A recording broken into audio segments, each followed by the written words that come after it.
Tomorrow's the first time kids I recruited and closed Vayner Sports are gonna get drafted in the NFL. That's amazing. It's cool.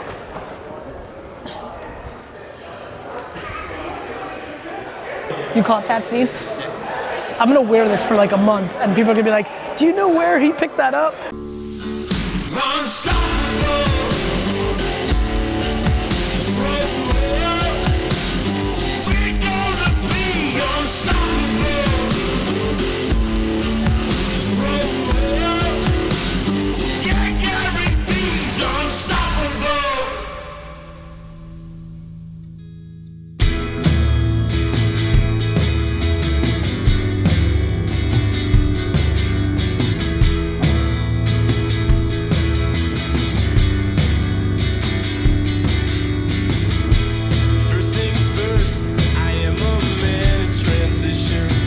Hey guys, super weird day today.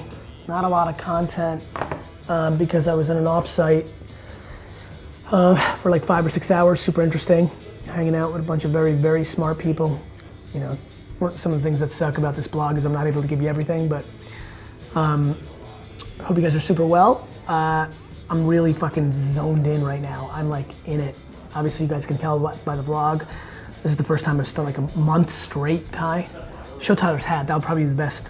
That's probably the fucking highlight of the episode. That is an underpriced arbitrage. When clients come to me and say, Gary, great news, we've now spent 60% of our money on digital, I usually get scared because I do believe that most of the creative programmatic banner and pre-roll stuff that my clients are buying is worse than television commercials, and I'm not a big fan of television commercials in a Facebook commercial world. So that's kind of how we think about it, right? Like it's the details. Like for me, for example, I think, like for example, if you guys are, hey guys, we want to call your bluff, Gary. 1 year, you dictate. The first thing I would do is buy Super Bowl. Like that would be the #1 ad buy I would do. And then the second thing would be Facebook commercials. And then the third thing is Instagram influencers. And that would literally be my entire spend. Been very zoned in operationally to the company. Very excited about Vayner Solutions, Vayner Experience, Vayner Beta, our live events business, our small business offering, our consulting offering. The only vulnerability when you have that issue is how you decide to measure if we're working or not, yeah. which is important. And by the way, the lifeline of why we'd be able to hang out with you longer, the good news is this is such an obnoxious arbitrage. Yeah, that it's just gonna. That you're gonna feel it. You're gonna feel like you're common sense driven, not like I work at, you know. So we have a prayer. I'm in a really interesting mindset. Maybe you've been sensing in the last couple episodes, just sometimes you just get deep. Like right now I'm very in the dirt. You guys have heard about my clouds and dirt. Actually, why don't you put a little video thing there for a lot of you that are new that haven't seen it. Sometimes you're in a macro, sometimes you're in a micro. You've been seeing the meetings with the Vayner team. There's been a ton of stuff that you haven't seen that has been all VaynerMedia time. Actually, usually 98% of stuff that you guys don't see day in, day out is me doing VaynerMedia stuff, which is really interesting. Even when I watch the blog, I'm like, I talk about being 90% the CEO of this company. I'm like, well, if you watch the blog, it feels more like 60-40 because the speeches and the other stuff, but that's because so much of my day today that offset, like so much of my day can't be seen because you're hiring, you're firing, you're talking about clients at scale, all stuff that obviously I can't share.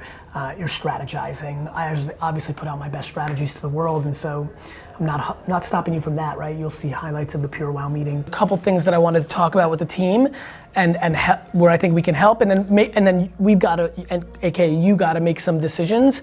It's just because you're worried about the short term, and I'm empathetic to that, and like the only thing I am is energy for the long term, right? Everybody here, out of their spirit, out of being great, out of their P&L, like the biggest problem I have in this company with Ryan and Jeff specifically being in the room is like, I'm empathetic, especially when I bring in a good CFO who I want for him to do his job.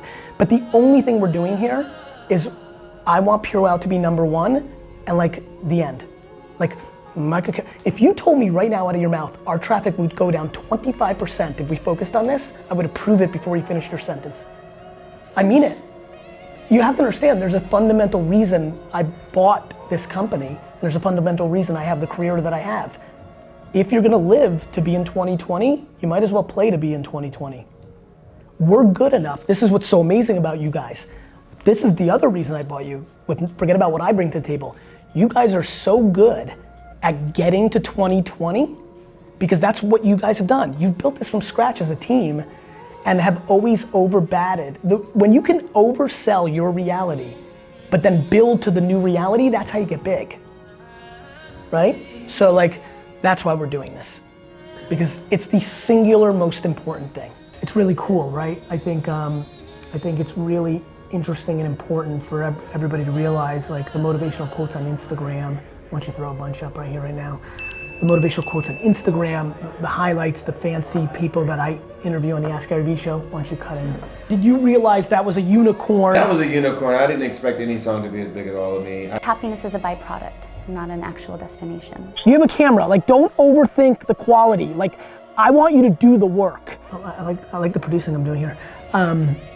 It's all fine and dandy, but the oxygen, the engine, the gasoline that allows me to do that is operating this enormously large agency in a very competitive landscape at the highest levels in the world. And I love that. And I love that action, I love that responsibility. And I often talk about I genuinely believe being an entrepreneur is being a firefighter, being in the 911 business. That was probably a big transition for you, right, Ty? Like the level of stress of being my assistant versus even being AJ, the number 2 guy.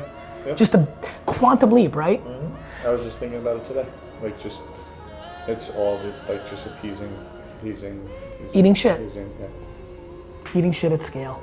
And so, even that quantum leap for all of you, trying to make this valuable this ended up being an awesome episode because of this. For all you number 2s out there, just having empathy for your CEO, for her day in and day out, where it's way crazier than you think. That jump from 2 to 1 is just everything. It's really kind of similar to being a child and being a parent. Like you're in the family. Being an oldest child versus being the actual parent. For all you oldest, if you're a number 2, actually, I'm about to give a very good piece of advice. If you're number 2 in a company and you happen to also be the oldest child in your family, and you also happen to be of the age now where you have children, and you're the head of your family or one of the top 2 in your family, that's the difference. That's how I was the oldest, and the quantum leap of the sense of responsibility, the fear of your child breathing and all that stuff. The quantum leap of, I thought I was the oldest and I was like 11 years older than AJ, and my dad worked a lot, I was the man. Taking the dad position is a whole different game, and I think that's the difference between number 2 and number 1. Literally, when you're the CEO, every single thing is your responsibility, all of it. If you're a good one, you recognize that. So I've been very in it. It's fun because when I go very micro, it leads to a lot of macro thoughts. Being in the dirt is what helps me strategize in the clouds. It gives me the context. I'm learning, I'm in it, I'm deeply in it. And so I'm in the zone right now. And it's great because at a clouds level, the world has changed. This is the primary device of our society. Like if you were hanging on to landing page optimization on a desktop, to flyers, to direct mail, to television ads, to pre-rolls on YouTube, like if you're hanging on to banner ads, programmatic buying, if you're hanging on to the things that got you here, you're about to be in for a rude awakening. The whole collapse of the retail store market that I'm sure you've been reading about if you're a business person, all these retail stores closing. That's just a preview of what's gonna happen to every industry. The internet has won. It is the middleman, and it is unemotionally an assassin. And so the companies that have built on top of that and are leaders, Amazon, Apple, Facebook, Google, Netflix, they're just getting benefits of the fucking macro gangster, which is the internet. Tomorrow's the first time kids I recruited and closed Raider Sports are gonna get drafted in the NFL. That's amazing. It's cool.